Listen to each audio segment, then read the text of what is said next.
चाहे लाख कोशिश कर लो, भाग्य में जो चीज नहीं होती वह मिलकर भी चली जाती है।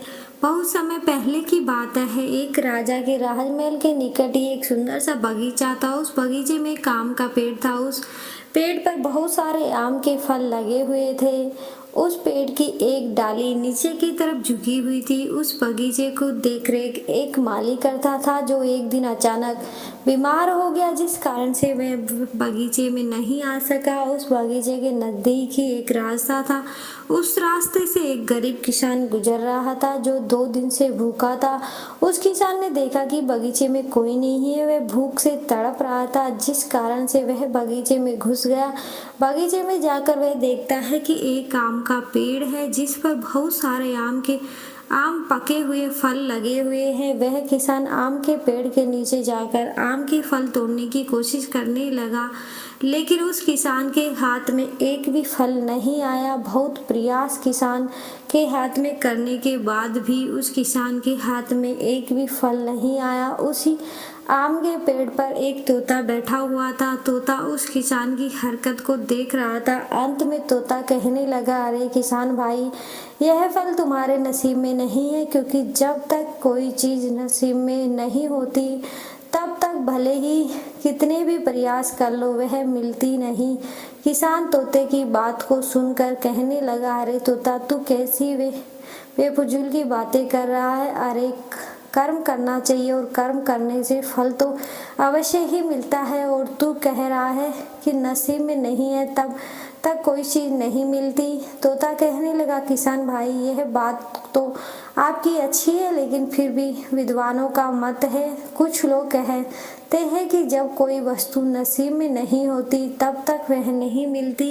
किसान कहने लगा, वह कैसे? तब तोता कहने लगा, किसान भाई, मैं तुमको एक कहानी सुनाता हूँ। वह तोता किसान को कहानी सुनाने लगता है और कहने लगता है, किसान भाई, एक समय की बात है, एक गांव में एक ब्राह्मण रहता था। उस ब्राह्मण का नाम हरिशंकर था। वह ब्राह्मण बहुत ही धनवान था। उसके पास धन की कोई कमी नहीं थी। उस ब्राह्मण के एक लड़की थी। वह लड़की विवाह के योग्य हो गई, तो ब्राह्मण ने विचार किया कि हमारी लड़की विवाह के लायक हो गई, और कुंडली कन्या अगर घर में घूमती कमारी कन्या घर में घूमती रहे तो माता पिता को पाप लगता है। इसलिए अब हमें उसकी शादी कर देनी चाहिए। उस ब्राह्मण के गांव से थोड़ी ही दूर पर एक दूसरा गांव था। उस गांव में भी एक ब्राह्मण रहता था। उसका नाम नंद किशोर था। नंद किशोर के भी एक लड़का था। लड़का बहुत ही सुंदर। नंद किशोर के पास भी धन की कोई कमी नहीं थी। फिर वह हरिशंकर उस नंद किशोर के घर गया, और उसके लड़के को देखकर हरिशंकर बहुत प्रसन्न हुआ और अपने लड़के का रिश्ता नंद किशोर के लड़के के साथ पक्का कर दिया। फिर कुछ समय बाद हरिशंकर ने अपनी बेटी का विवाह नंद किशोर के बेटे के साथ कर दिया। हरिशंकर की बेटी जब अपने ससुराल चली जाती है तो बड़े ही चैन से उसकी जिंदगी गुजरने लगी, लेकिन थोड़े दिन बाद ही इधर क्या होता है, हरिशंकर की बेटी का पति यानी कि नंद किशोर का लड़का गलत संगत में पड़ जाता है। गलत लोगों के साथ उठने बैठने लग जाता है। बुरी संगत का प्रभाव उस पर भी पड़ चुका था कि अब तो वह धीरे धीरे जुआ खेलने लगा, शराब पीने लगा, मांसाहार करने लगा और वेश्यागमन करने लगा, और अपने पिताजी के द्वारा कमाए गए धन को इसी तरह बर्बाद करने लगा। धीरे धीरे यूं ही समय बीतता गया और उसे नंद किशोर के लड़के ने अपने घर की जितनी भी धन दौलत थी सबको इसी तरह से बर्बाद कर दिया। अब तो वह बहुत ही गरीब हो चुका था। अब तो खाने के लाले पड़ गए। अब बाद में उसको पश्चाताप होता है कि उसने देखा कि उसके घर में खाने के लिए कुछ नहीं रहा। 2 वक्त की रोटी भी बड़ी ही मुश्किल से मिल रही थी। तो फिर एक दिन वह बहुत दुखी हुआ और सोचने लगा, धीरे धीरे मेरे साथ यह सब क्या हो गया। फिर वह अपनी पत्नी से कहने लगा कि मैंने गलत किया है, गलत संगत का प्रभाव मेरे ऊपर पड़ गया था, मुझे ऐसा रंग चढ़ गया था कि मैंने अपना सब कुछ बर्बाद कर दिया, मुझे माफ़ कर दो। आज के बाद मैं कोई गलत काम नहीं करूँगा। फिर वह मेहनत मजदूरी करने लगा, लेकिन उसका गुजारा फिर भी नहीं हो रहा था। कहते हैं गलत काम और गलत संगत करने से जो नसीब और भाग्य भी होता है वह भी मुंह मोड़ लेता है। अब वह दोनों पति पत्नी ही बहुत परेशान थे और बहुत ही दुखी थे। इधर उसकी पत्नी ने एक दिन अपने पति से कहा, स्वामी अब हम दोनों हमारे पिताजी के घर पर चलेंगे और वहां पर 1-2 दिन रुकेंगे और आते समय हमें मेरे माता पिता कुछ ना कुछ जरूर देंगे, हमारी मदद जरूर करेंगे, इतना मुझे विश्वास है। अपनी पत्नी की बात मानकर वह नंदकिशोर का लड़का अपनी पत्नी को लेकर अपने ससुर के घर पर चला जाता है। जैसे ही वे दोनों पति पत्नी वहां पर गए तो हरिशंकर की पत्नी ने अपनी बेटी और अपने दामाद को देखकर बहुत ही प्रसन्न हो जाते हैं और उनका स्वागत करती है। लेकिन उस ब्राह्मणी को पता चला जाता है कि हमारी बेटी बहुत ही दुखी है। जवान बेटी अपने माता पिता के घर पर आ जाती है और वहीं पर रुक जाती है। फिर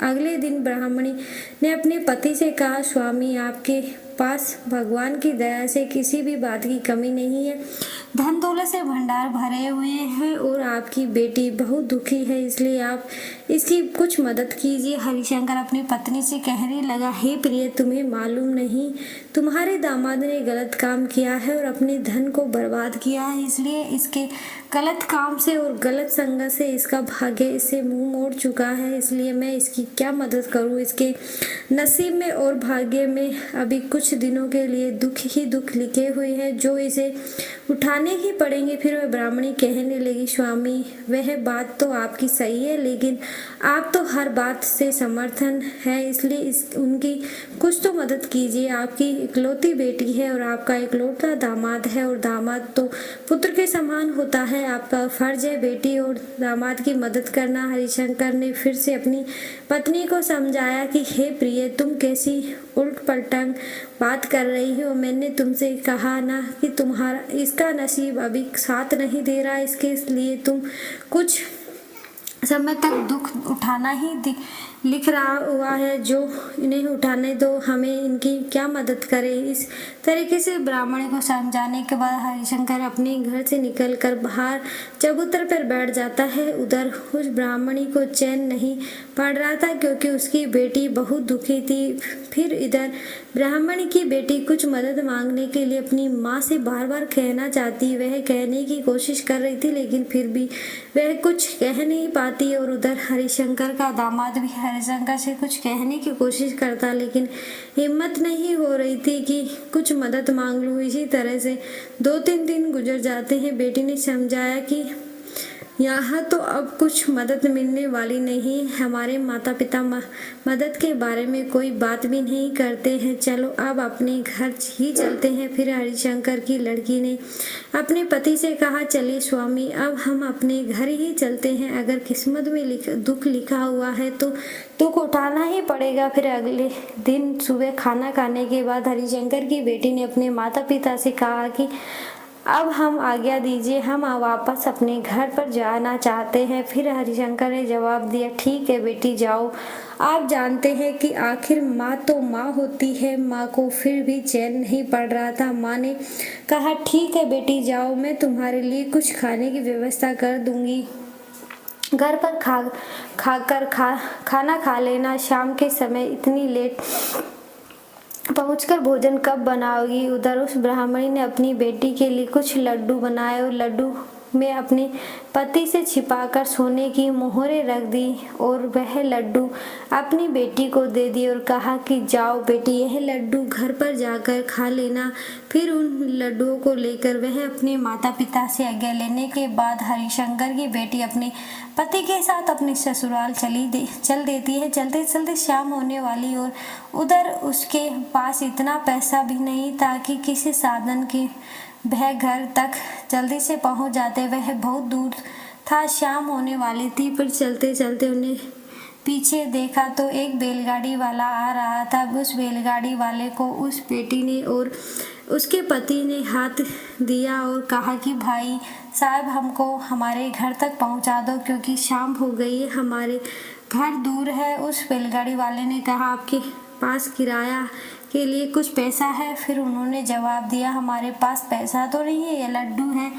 और यह लड्डू आप ले लेना और इसके बदले में हमें हमारे घर तक पहुंचा दो। फिर उस बैलगाड़ी वाले को उन पर दया आ जाती है और उन लोगों को घर पर छोड़ता है और उन लड्डुओं को लेकर अपने घर की ओर चला जाता है। वह भी बहुत ही गरीब था। उसने सोचा कि इन लड्डुओं का मैं क्या करूँगा, चलो इन लड्डुओं को लेकर हलवाई को बेच देता हूँ और उससे पैसा लेकर राशन का सामान खरीद लूँगा। यह सोचकर वह बैलगाड़ी वाला हलवाई की दुकान पर पहुँच गया और उसने बैलगाड़ी वाले को हलवाई को बेच दी, लड्डुओं को हलवाई को बेच दी और पैसे लेकर राशन का सामान खरीद लिया और राशन का सामान लेकर अपने घर चला गया। उधर अगले ही दिन एक पड़ोसी गांव की मुखिया जो हवन और यज्ञ करवाना चाहता था, भगवान की कथा करवाना चाहता था, उन्होंने उस ब्राह्मण को बुलाया। कौन से ब्राह्मण को?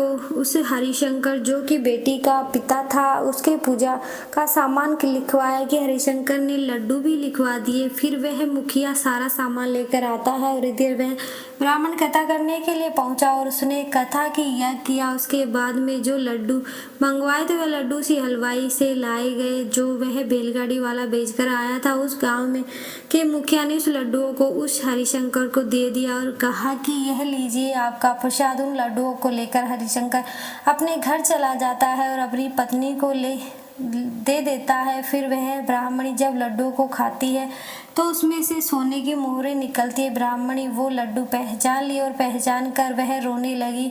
फिर हरिशंकर अपनी पत्नी से पूछा कि प्रिय क्या हुआ, तुम्हारी आंखों में आंसू, तुम क्यों रो रही हो? तो उसने जवाब दिया कि स्वामी आप सही कह रहे थे, जब तक किसी के नसीब में कोई वस्तु नहीं होती तब तक चाहे कितनी भी कोशिश कर ले, कितनी भी मदद कर ले, लेकिन उसे कुछ नहीं मिलता। हरिशंकर कहने लगा वह कैसे? फिर उसकी पत्नी ने जवाब दिया स्वामी आपसे छुपाकर मैंने जो लड्डू बनाए थे उन लड्डुओं में मैंने सोने की मोहरें रख दी थी। हमारी बेटी और दामाद घर पर जाकर लड्डू खाएंगे तो सोने की मोहरें निकल जाएंगी और वे इन सोने की मोहरों को बेचकर कुछ दिनों तक अपना जीवन व्यतीत अच्छी तरह से गुजार पाएंगे। लेकिन यह लड्डू वही है जो आप लेकर आए हैं, यह वही लड्डू है जो मैंने अपने हाथों से बनाए। आज मैं आपकी बात को सत्य मान गई कि कितनी भी कोशिश कर लो, जब तक भाग्य साथ नहीं देता तब तक कुछ नहीं मिलता। फिर उधर अपनी पत्नी की बात सुनकर हरिशंकर बड़ा प्रसन्न होता है। फिर कुछ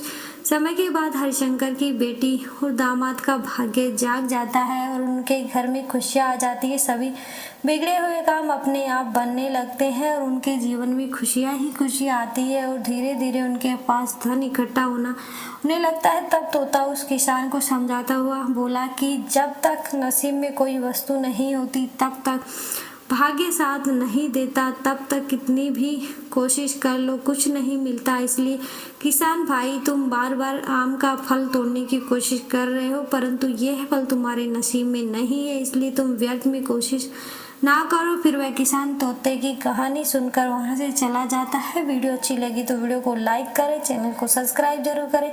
धन्यवाद।